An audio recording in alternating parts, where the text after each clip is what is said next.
I want to begin this morning by reading to you 3 hypothetical scenarios. These are of 3 hypothetical persons.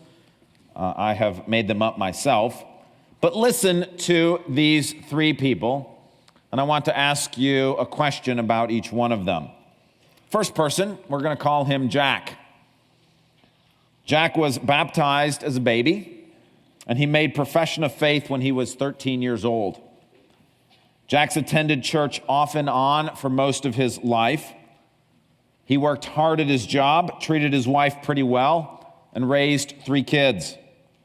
He talked very little about his faith at home or publicly with anyone else.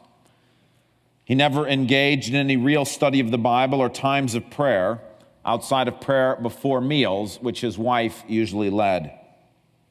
At different periods of his life, Jack agreed to serve on a committee or 2 at the church and is given money on a semi-regular basis, especially at Christmas time, to help out those who are in need of benevolence. Jack is now retired and spends half his year in Florida, the other half at a cottage in Michigan, filling his days with golf, hunting, fishing, and attending sporting events that his grandchildren are engaged in. His attitude has become bitter and negative, and he is engaged constantly in gossiping. If you ask Jack, he will claim to be a Christian. But the question I have for us this morning, is he? Will he be spending eternity with Christ in heaven? Think about that for a moment. Hypothetical person number 2, we're going to call her Elizabeth. Elizabeth grew up in a Christian household as the youngest of 3 children. Every week in church, she listened to sermons about how if she did not choose to believe Jesus, she would go to hell. She also understood how badly her parents wanted her to believe. So many times during her growing up years, she prayed the sinner's prayer or raised her hand or went forward during altar calls. As she has gotten to her high school and college years, Elizabeth has gotten into partying. She still attends church to keep the peace with her parents, but she's involved in a sexual relationship, cheats at school, and is heavily engaged in drinking. She feels bad for what she is doing at times because she knows how disappointed her parents would be if they ever found out. But she can't get herself to stop living this lifestyle. If you ask Elizabeth, she will claim to be a Christian. But is she? Will she be spending eternity with Christ in heaven? Think about that for a moment. Final scenario. We'll call him Brian. Brian is a graduate of a Christian high school as well as a Christian college. While at college, Brian decided that he wanted to go into ministry because he always felt so inspired by the people in ministry who came to speak in chapel. And he loved helping people. While doing the necessary training for ministry, Brian began to become disillusioned. He ran into complex academic arguments that said Jesus wasn't really God, and that if God was love, he could never be judgmental or say that Jesus was the only way. These thoughts raised doubts in his mind, but Brian pushed them aside and spent 10 years in ministry. Those doubts kept creeping back in. And as Brian experienced more and more hypocrisy in the church and began to read more and more widely into other religions, Brian's heart was no longer in the work that he was doing. He resigned from ministry and has thrown himself wholeheartedly into a new job as a counselor, making as much money as possible. Brian never attends church, doesn't ever open a Bible or pray, never really raises a finger to help those outside of his counseling ministry, and has become consumed with material things. If you asked Brian, "Are you a Christian?" he would still probably answer yes, although he might mean something different by it now. But the question is Brian a Christian? Is he genuinely a follower of Jesus? Now, when we hear the complexity of these situations, we're tempted to simply throw our hands up in the air and say, well, only God knows for sure. And of course, that's true. But is that all that we can say? Is that all that the Bible has to say about these situations? Or is there something more that we can think about with relation to Jack and Elizabeth and Brian and whether they are genuinely Christians or not? And more importantly, does the Bible have anything to say to you and I in our situations? Well, if you have your Bibles, turn to John chapter 5, and let's look together at John chapter 5. Now, you heard the passage read earlier. Jim and his son-in-law Dan and Daniel and Jordan read it for us very beautifully, if I might add. And we're going to be looking at this passage starting in the middle of the passage. Verses 28 and 29, John chapter 5. It's page 754. Now, we read these two verses a couple of weeks ago when we looked at the question of Christ's second coming. We now want to go back and look at these verses and see what they have to say about the situations that I described, the case of Jack and Elizabeth and Brian, and more importantly, you and I. Jesus says in verse 28, "Do not be amazed at this, for a time is coming when all who are in their graves will hear his voice and come out. Those who have done good will rise to live. Those who have done evil will rise to be condemned." Now, did you hear what Jesus said? Those who have done good will rise to live.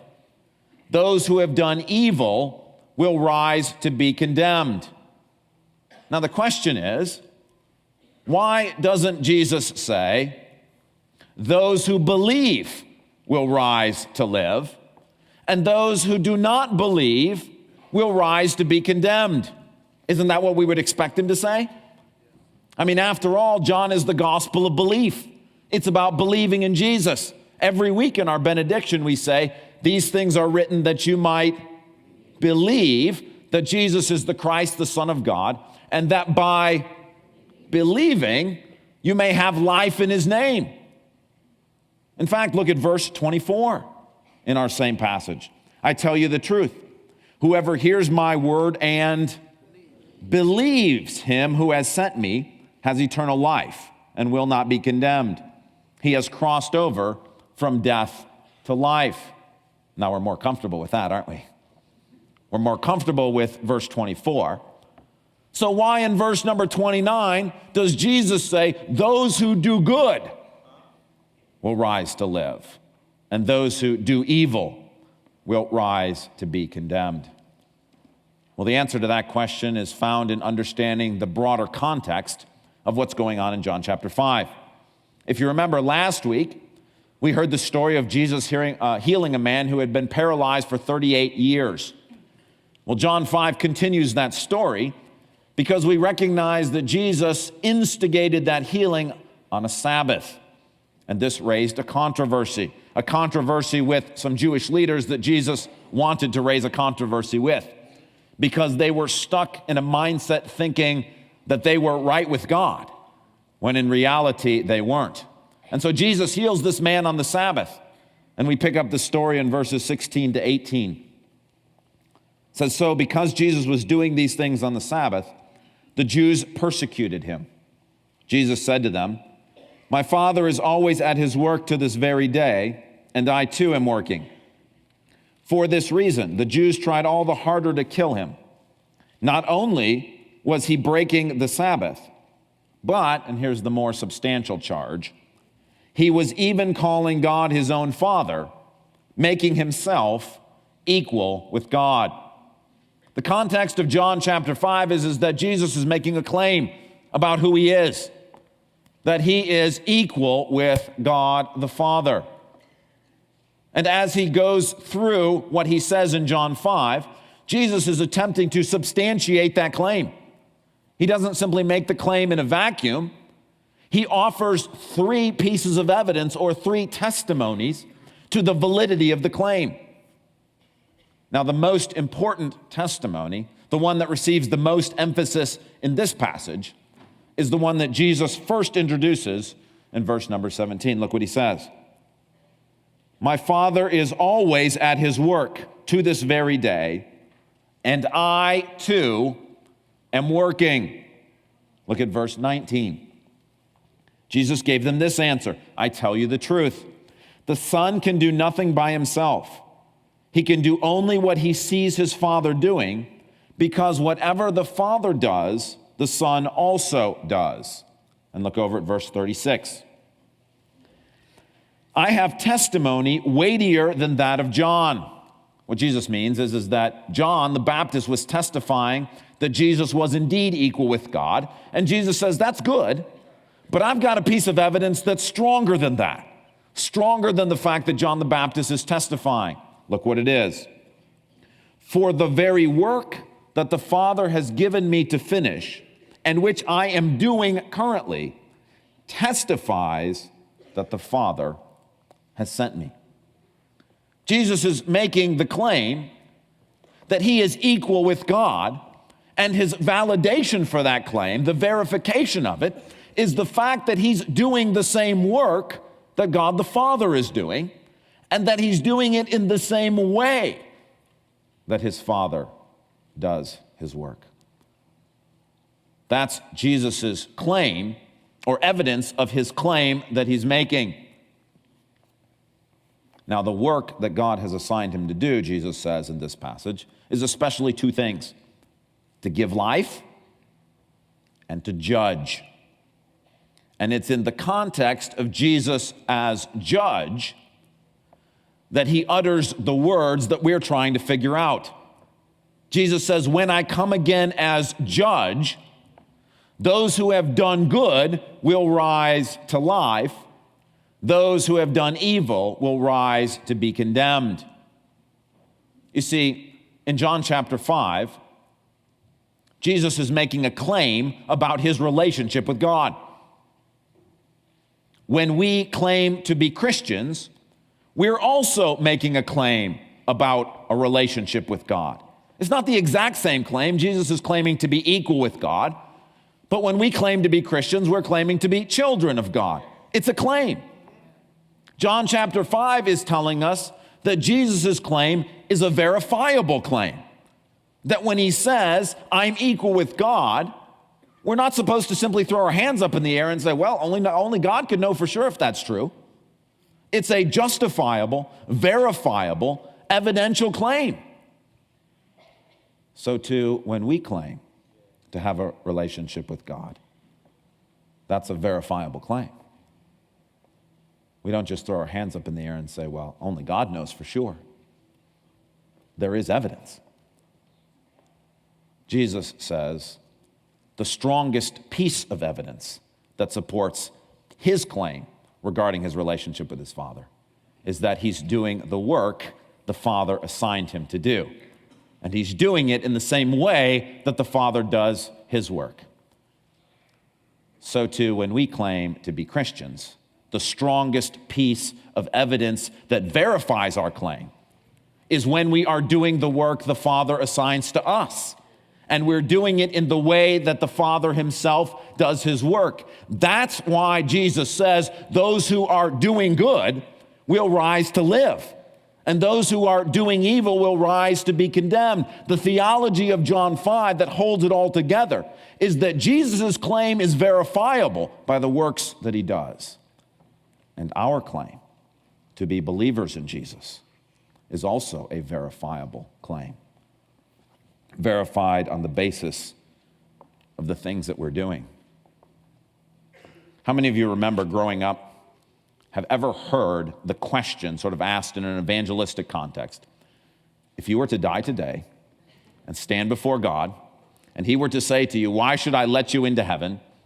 What would you respond? How many of you have ever heard that question asked? Okay, a good number of people. Now that's a good question, but there is a problem with the question. The problem is it might give the implication that there's going to be a question. That when you stand before God, he's going to ask you a question. It's going to be that question. And as long as you have the right answer, you're okay. That somehow this life is about studying for the answer so that when you get to that moment, you think, okay, say Jesus, say Jesus, say Jesus. And then when he says, why should I let you in? You say Jesus. Whew. 80 years of practice for that one moment, and I answered it right.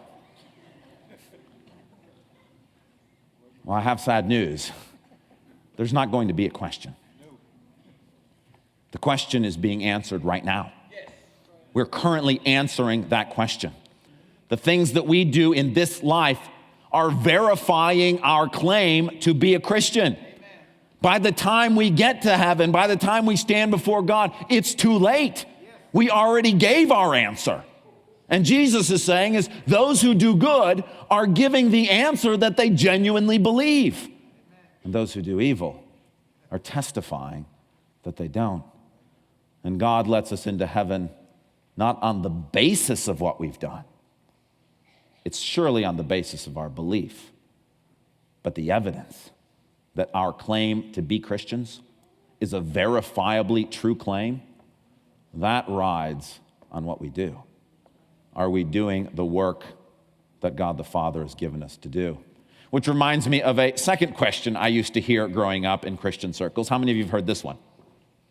If you were put on trial today for being a Christian, would there be enough evidence to convict you? Anybody heard that one? Also a number of you. That fits more with what Jesus is saying in John chapter 5. If you and I were put on trial today for being a Christian, is there enough evidence to convict us? And Jesus is not only saying, is there? He's saying, what kind of evidence is it? And we need to ask ourselves that question. What kind of evidence is there? Would we say, well, I prayed a prayer when I was 5 years old? Would we say that I made profession of faith when I was a teenager? Would we say I attended a Christian college?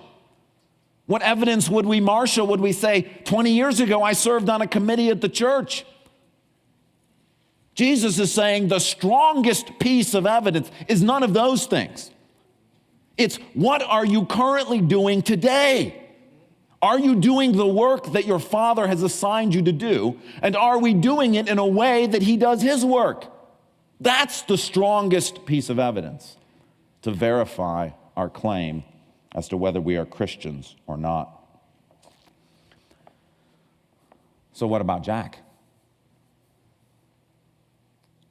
Is Jack doing the work that God the Father has assigned him to do?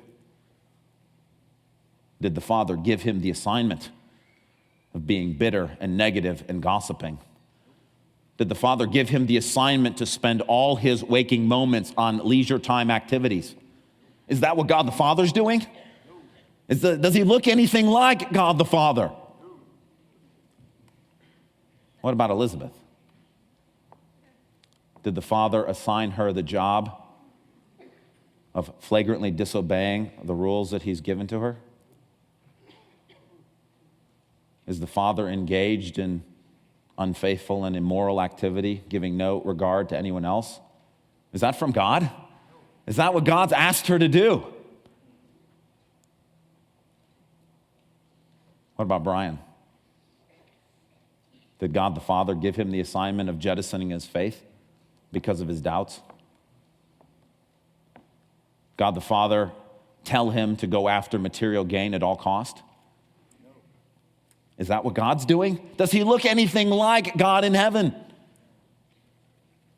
You say, well, at the end of the day, nobody can really know for sure if somebody else is a Christian or not. Really? Why does John say later in his gospel, Jesus say later in John's gospel, by this everyone will know that you are my disciples if you love one another? Is it knowable? Yes. Can other people know? Yes, they can, on the basis of whether we are loving one another. That's why James says in chapter 2, verse 18, I will show you my faith by what I do.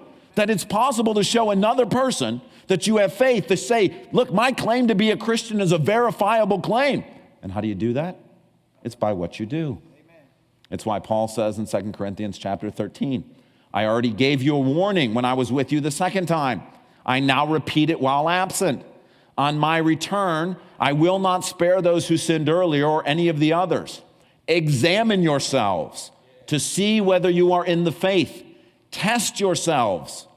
Do you not realize that Christ Jesus is in you? Unless, of course, you fail the test. And I trust that you will discover that we have not failed the test. It's possible for the Corinthians to know that Paul is himself a believer in Jesus. That's a knowable thing. We don't just throw our hands up in the air and say, well, it's up to God. Just like Jesus makes a claim that is verifiable by what he does, our claim to have a relationship with God is verifiable by what we're doing. Now you say, wait a minute. I thought that if Jack and Brian and Elizabeth were once Christians, then they could no longer not be Christians, that they could never lose their salvation. That's true, but that's a different issue. I'm not asking that if they are Christians, are they still Christians? What I'm saying is, were they ever genuinely believers? Are they followers of Jesus Christ? That's a different question. And the question is answered there through what we do. After all, isn't that what James says in chapter 2, verses 14 and 17? What good is it, my brothers, if a man claims to have faith but has no deeds? Can such faith save him? Suppose a brother or sister is without clothes and daily food. If one of you says to him, go, I wish you well, keep warm and well fed, but does nothing about his physical needs, what good is it? In the same way, faith by itself, if it is not accompanied by action, is dead. Now, James doesn't say faith that was accompanied by some actions 20 years ago is okay. He's saying today, are you doing the work today that God the Father has given you to do, and are you doing it like the Father does his work? It's why John says in 1 John chapter 4 and 5, dear friends, let us love one another, for love comes from God. Everyone who loves has been born of God and knows God. Whoever does not love does not know God, because God is love. We know that anyone born of God does not continue to live a life of sin. We know that.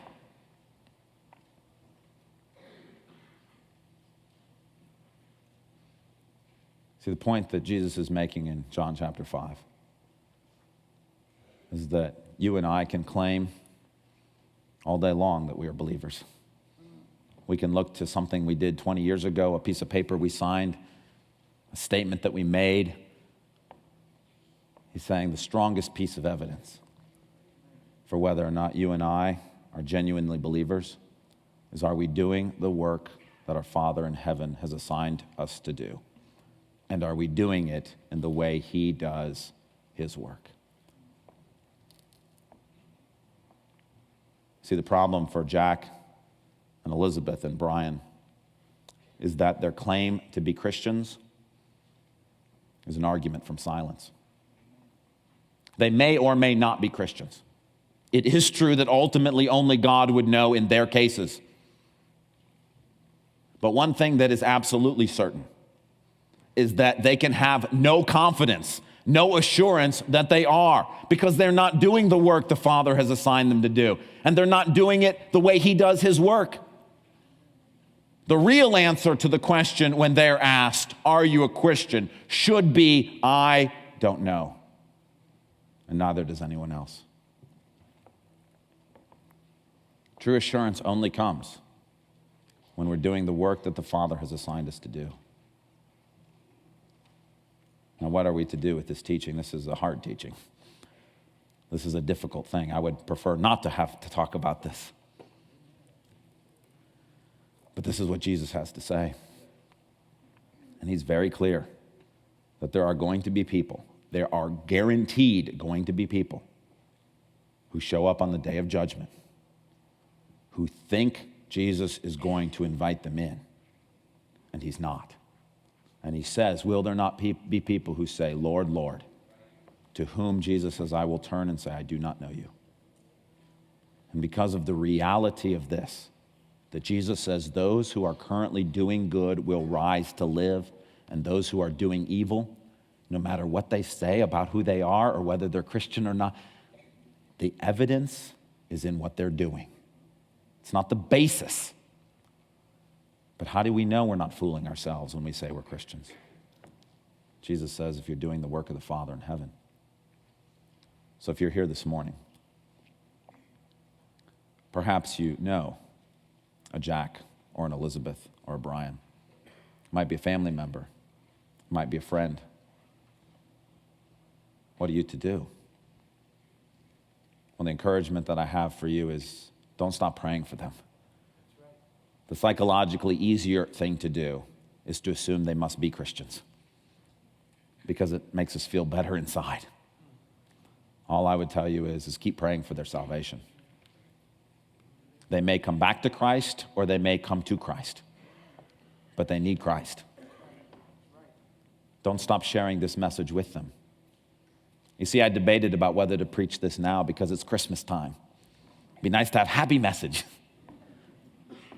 But Christmas is also a time in which we're going to see Jack again, or Brian or Elizabeth, and we're going to be spending time with them.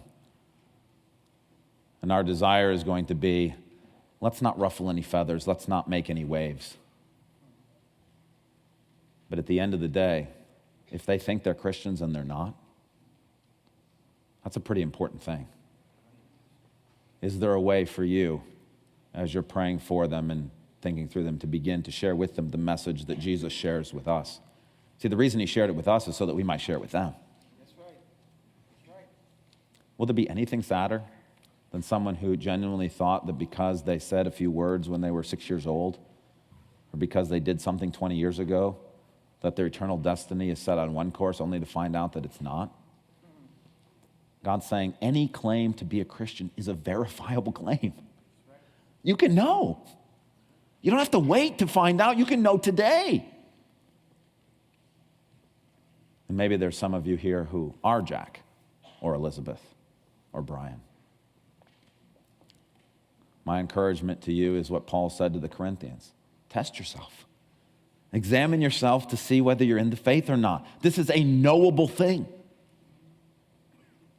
If you are doing the work that the Father has assigned you to do and are doing it the way you can know, Paul's quite confident that he's a believer. And he's saying to the Corinthians, examine yourself. And so my urgent prayer to you is this is too important to leave to chance or to feeling. The strongest evidence for whether you are a believer or not is, are you currently engaged in the work that God has given you to do, and are you doing it the way he does his work? And then finally, this is a heavy message, and I'm sorry for that. But I do want to try to end on a positive note. And that is that there are many people here this morning who are doing the work that God the Father has given us. We're not perfect. We make lots of mistakes. We're growing. Yes, there may be weeks or months at a time in which we think, what is the matter with me? Why don't I look anything like Jesus? But there's times where we look back over a year, 2 years, or 5 years and think, I am making progress. I'm becoming more like Christ. And this is the verse I want to share with you as an encouragement. It's from 1 John 3 and 4. Dear children, let us love not with words or tongue, but with actions and in truth. This then is how we know that we belong to the truth, and how we set our hearts at rest in his presence whenever our hearts condemn us. Did you hear that? Whenever our hearts condemn us. For God is greater than our hearts, and he knows everything. In this way, love is made complete among us so that we will have confidence on the day of judgment. There'll be no surprises, because in this world, we are like him. Satan often tempts us to despair our salvation. We look at who we are and think, what could God have to do with me? Is this stuff all just an act? And our hearts themselves condemn us. But the beauty of this passage is that the strongest piece of evidence is not what your own heart says. It's the work that you and I are doing. That's why if you're here this morning and you say, but I'm sure I'm a Christian, my heart tells me so, but you have no work, the work overrides what your heart says. But the converse is true as well. Is that when you come and you feel in the depths of despair and darkness and you think, I don't even know if I belong to God?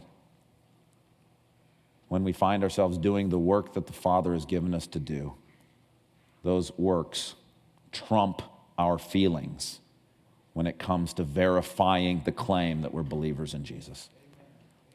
So if you're here today and you're trying to do the work God has assigned you and you're trying to do it like He's doing it, then you have the same confidence that Jesus had in His claim, that because He was doing the work of His Father, He is indeed equal with the Father. As we do the work that the Son has showed us to do, we can rightfully claim that we are children of God. Let's pray together. Father, these are hard truths, but better to hear them now than later. So I ask, Lord, for those who are here this morning, who perhaps have been given false assurance at some point in their life that they are genuinely believers. Lord, would you speak to them now? Would you help them to examine their own life honestly, to see whether they are more interested in living for self or more interested in living for you? God, we know we're not perfect. You've not asked us to be perfect. All you've said is that we do not continue in sin, not that we never sin.